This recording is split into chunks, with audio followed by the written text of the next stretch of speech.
pour la vie de Bishop Myalian qui est parmi nous. Our bishop. Alléluia.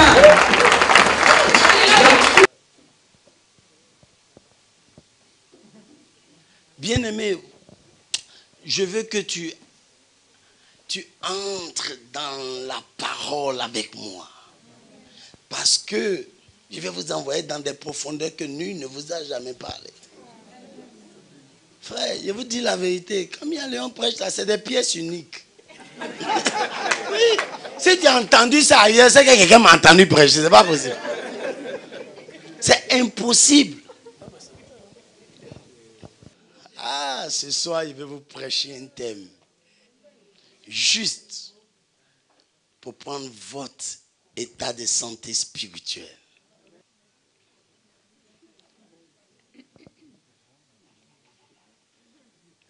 Les fruits de Judas dans l'église.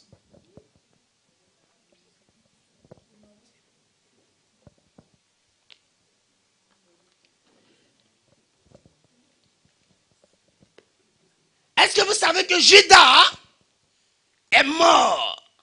Il s'est pendu, dit la Bible. Alors que la vie de l'homme se trouve dans le sang. Et quand il est mort, donc il est mort étouffé. Et il a gardé son esprit et sa personne dans l'église. Là, il est mort étouffé.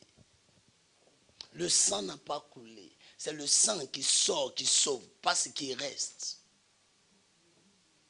Donc, ce qui est resté en Judas est resté dans l'église.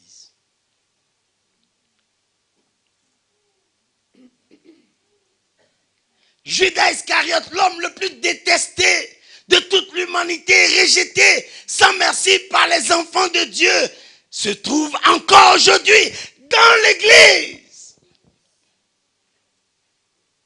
C'est-à-dire, de nos jours, Judas est plus présent dans l'église qu'au temps de Jésus lui-même.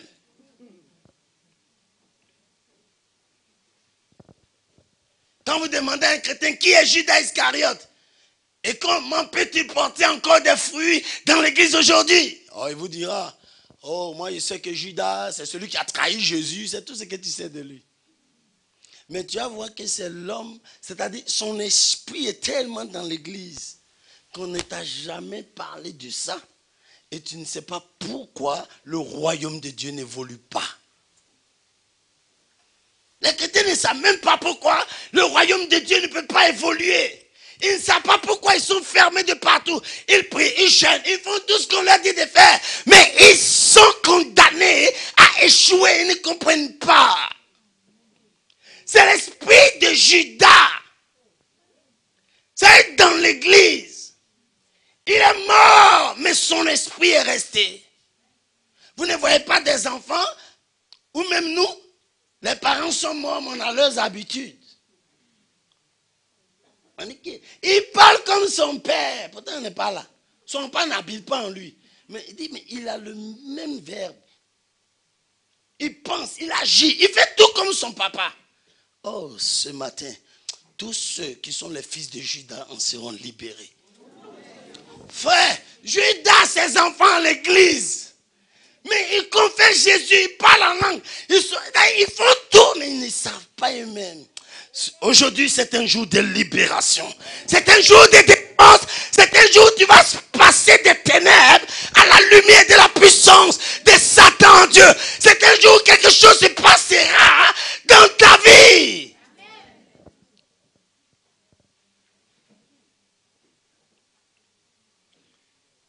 Qui c'est-il de Judas? Oh, la plupart des chrétiens, et même dans nos croyants, savent qu'il fut le traître qui trompa son maître Jésus et le vendit pour 30 pièces d'argent. Mais je vais vous conduire dans 2 lectures. Jean, le chapitre 13.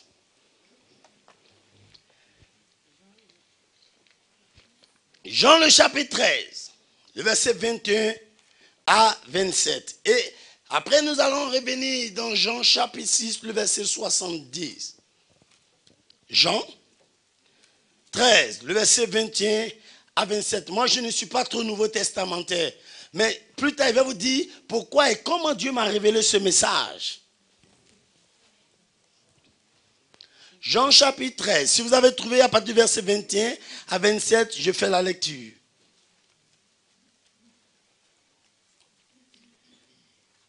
Voici ce que dit la Bible.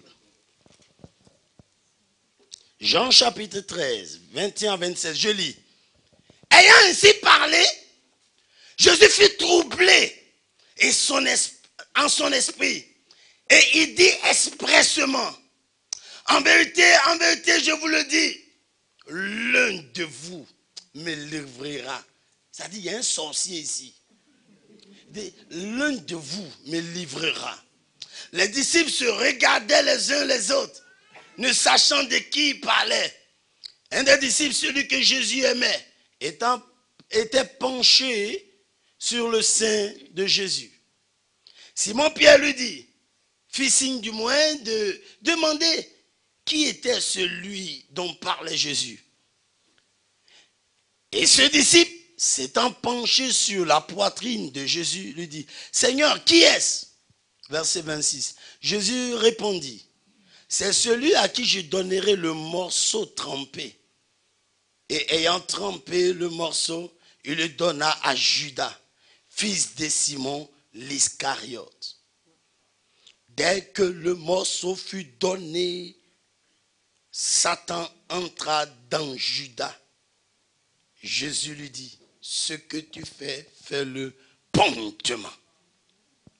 Le verset 6, le chapitre 6 du moins, le verset 70 de Jean. Nous avons fait ces deux lectures parce que je n'aurai plus l'occasion de lire. La Bible dit c'est de l'abondance du cœur que la bouche parle. Moi, mon cœur est tout rempli de la Bible.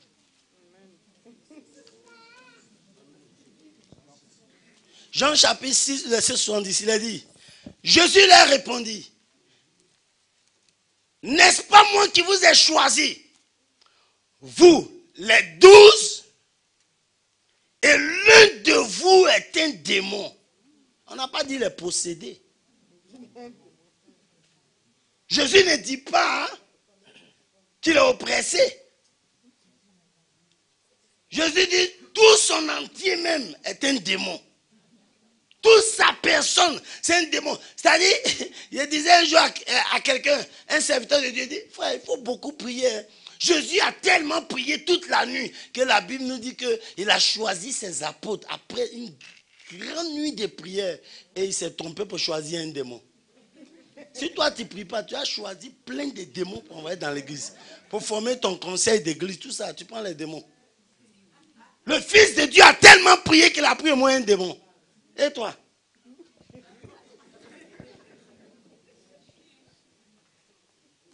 Il dit, n'est-ce pas moi? C'est-à-dire que je suis allé dans la présence de Dieu. J'ai prié, j'ai jeûné, j'ai cherché le Seigneur. Et il m'a parlé. Mais quand j'ai choisi moi-même, le Fils de Dieu, j'ai choisi un démon.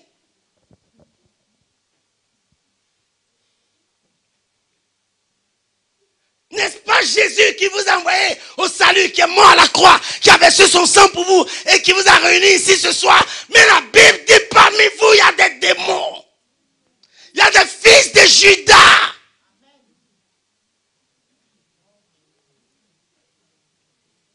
Le Seigneur m'a choisi.